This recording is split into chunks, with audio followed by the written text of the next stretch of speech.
The Greek Orthodox Church of St. Porphyrios was the oldest active church in Gaza. Since the war started, it had become a shelter for hundreds of Christians and Muslims. This is what's left of it. It was struck last week, killing at least 16 people. And it's where Hammam Farah, a Palestinian-Canadian in Toronto, was baptized. His aunt's family, husband, stepson, and grandchildren were among those seeking shelter there.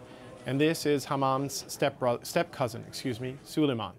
Suleiman was 35 years old, a husband to Lily, and a father to Jamil and Jad, who are 6 and 4 years old. Suleiman was killed in that explosion.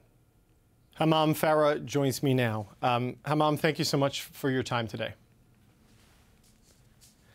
Thank you for having me. I'm wondering if you can walk me through what happened. Your relatives were seeking refuge in this church where you yourself were baptized as a young child. Where were you when you heard the news of what happened to them? I was here at home.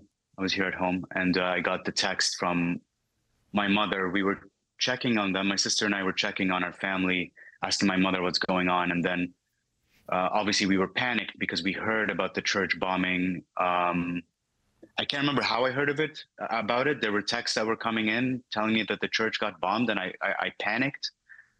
I was in shock and just trying to sort of figure out what's going on and checking the news, checking my phone, checking Twitter, and asking my mother what was going on by text. And then she said that there were people who were, the church was bombed and the ceiling collapsed on top of our family members and others in the community. Both Christians and Muslims were taking shelter at that church.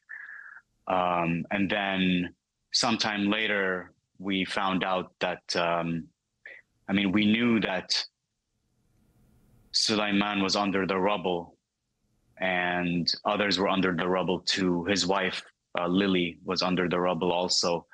And my aunt, who's sort of like kind of the main character of our story, of our family story, because she's the one who always updates us and tells us what's going on. She can speak English well. And she was telling us, she always, after every Israeli bombardment and assault, she's the one who always tells us what the family is going through and their experience. And she was helping people pull victims from under the rubble in that moment.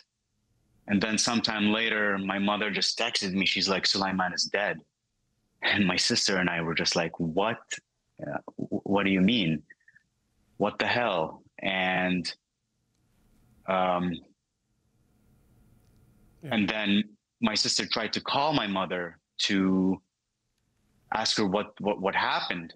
And my mother said, he didn't make it, but I have to go now because I need to make a bunch of other phone calls to get more information. And my mother was panicked herself. And then so my sister and I were sort of left in the dark for a while, not knowing the details of what happened. Can I just interrupt you there for 1 second, Hammam? So Suleiman is your cousin. He was 35 years old, was a dentist. Lily is his wife.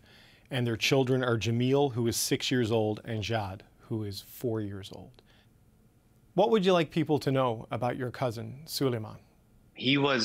Suleiman was the guy that family members depended on. He was the one to go out and get supplies whenever Israel assaulted Gaza. He was the one to go out and get medical supplies, to get food, to pick up stuff, hygiene products and whatnot for the family. And he was also taking my aunt during this particular attack. He was taking my aunt back to her home through Gaza's wreckage, so she could feed her dog and cats who have no food, aren't being fed right now due to no one being there. And she was saying that the dog has gone mad from the sound of the bombings. So Suleiman was the one who was driving her there almost every day. I don't know what's going to happen to her dog and cats now, but yeah, he's the one that people looked up to. And Suleiman was trapped under the rubble. And do you know?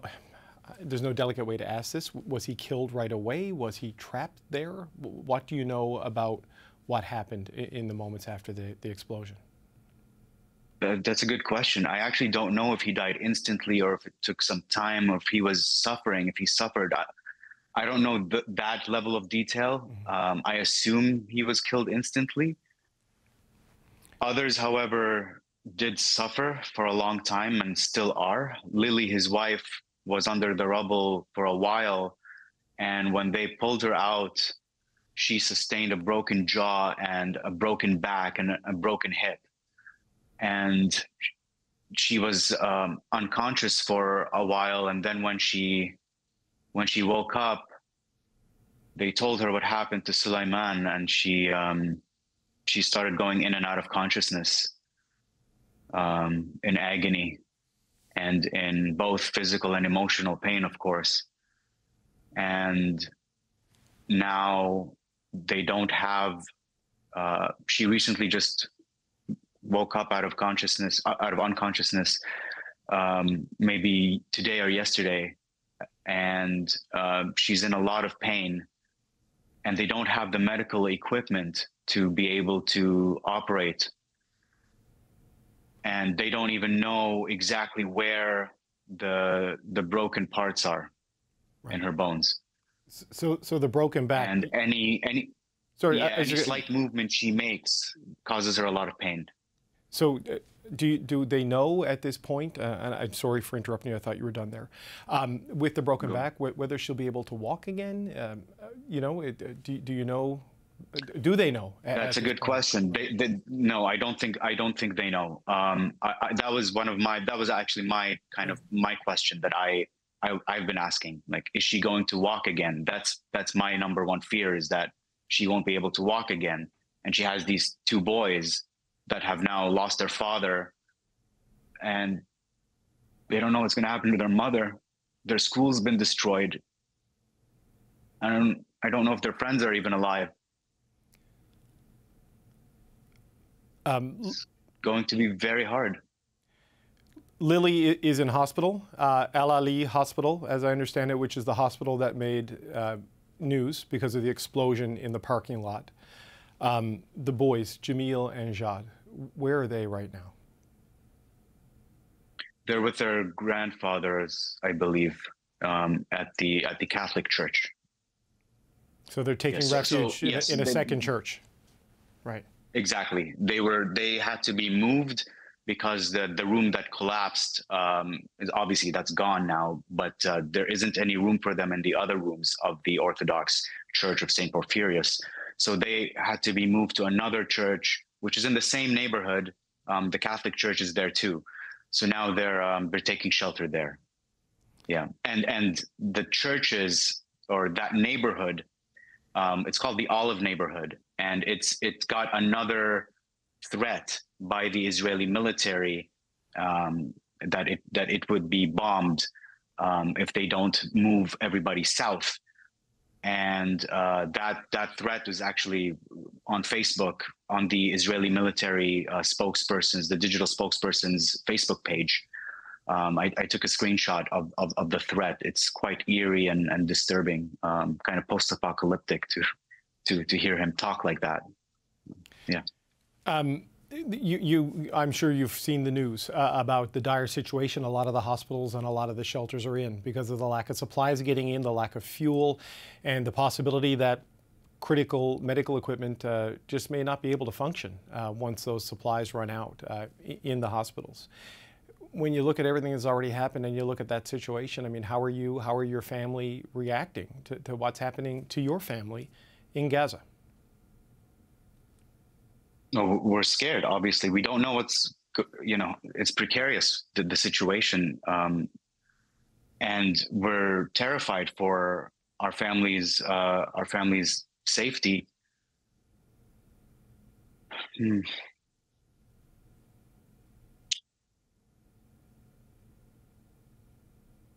And angered. There's a lot of anger, for sure. I mean, this is a man-made situation.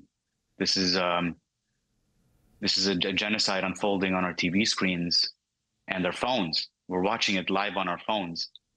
A Western-backed genocide, a Canadian-backed genocide of Palestinians. and depopulating of the Gaza Strip, just like Israel perpetrated back in 1948.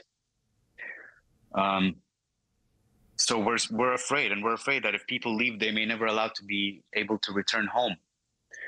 People who leave Gaza may not be able to go back to Gaza, and that's one of the fears and one of the reasons why people would rather not move out of their lands, off their lands, because historically speaking, when Palestinians leave their homes, Israel comes in and confiscates these homes and confiscates the territory, and then builds the settlements on top of them, and that's the reason for much of the conflict there. So that's Palestinians are forced to sort of choose between staying put and risking their lives, or leaving and not being able to return to their homeland. Hammam Farah, I want to thank you for your time, and I want to tell you how sorry I am for the loss of your cousin, the injury, Suleiman, the injury to Lily, and I hope Lily, Jamil, and Jad are okay in the days ahead. Thank you for speaking with me today.